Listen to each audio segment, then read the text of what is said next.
In this video, we're going to take a look at something that I call the 3 advantages in poker. And this is a way that we can utilize various advantages in our game to help us to win a poker hand. Now, there are definitely a lot more advantages than just the 3 advantages that we have listed here on the screen, but this is just a very simplistic way to look at it from a high level perspective. So there is a skill advantage, a positional advantage that we already talked about on the last slide, and card advantage. So let's go ahead and let's take a look at this. So these 3 advantages, what are they?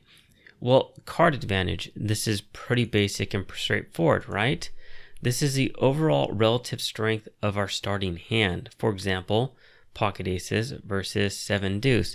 And when people say card advantage, we can also say range advantage as well, because we're playing a range of hands. We're not just playing a particular hand in any specific position.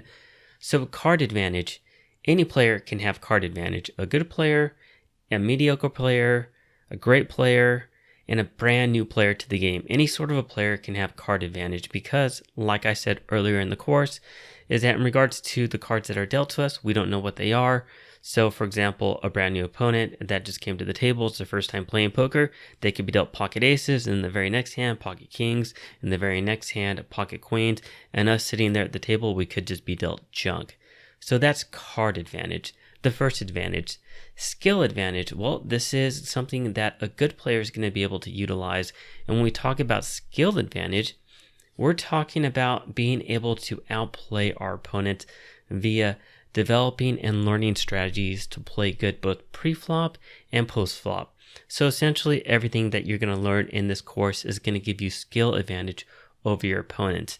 And then lastly, positional advantage, and this really is a subset of skill advantage if we think about it, because we need to understand what position is, we need to be able to leverage it within our skill sets, so it really is a subset of skill advantage, but it's so important that I have it listed separately. So it's utilizing the power position to take control of a hand, whether we're value betting or we're bluffing. So why is this important? Well, let's take a look at this. Let's take a look at this from the perspective of card advantage. So let's say that I'm a brand new poker player. I sit down at the table and I'm being dealt good cards. Let's say that I'm being dealt in hands like king, queen, pocket tens, ace, jack, so forth. Good hands, right? Well, card advantage isn't everything. Because even though somebody's getting good cards, you have to know how to play them both pre-flop and post-flop, because you're not always going to make a good hand. Sometimes you're not going to make a good hand, and so then when you're not making a good hand, how do you play those hands? Well, that's where skill advantage comes into play. Now on the flip side, what if we decide to play bad cards? Well, again, we need to know how to play those bad cards. And when I say bad cards, these are more so speculative cards or cards that just aren't as good as our strongest cards. So a good player can leverage or use their combination of skill plus positional advantage to overcome card advantage. And this is important, especially when we look at the power position and we look at how much money we can make playing from the cutoff and the button versus under the gun when we're playing a tighter, stronger range. It's because we're using our skill advantage and our positional advantage to overcome a lack of card advantage. So for example, poker pros can play speculative hands. And when I say speculative hands, I'm talking about hands like suited connectors, hands like ace deuce suited to ace 5 suited, weaker king X hands, such as maybe like a king 8 suited. So hands that really aren't that great. They're speculative, weaker hands. They can play those speculative hands in position, and they can utilize their skill advantage to outplay opponents that are out of position to them with potentially better hole cards.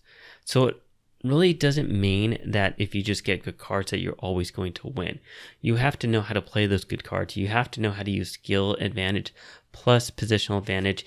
And all this stuff is stuff that you're going to learn in this course as you progress in the course. So as we start going through the various different sections in the course, we talk about our specific strategies for playing this game of No Limit Texas Hold'em that we all love to play. That's where you're going to start to develop your skill advantage and your positional advantage. So that's our short lecture on the concept of the 3 advantages. And let's go back to the first slide.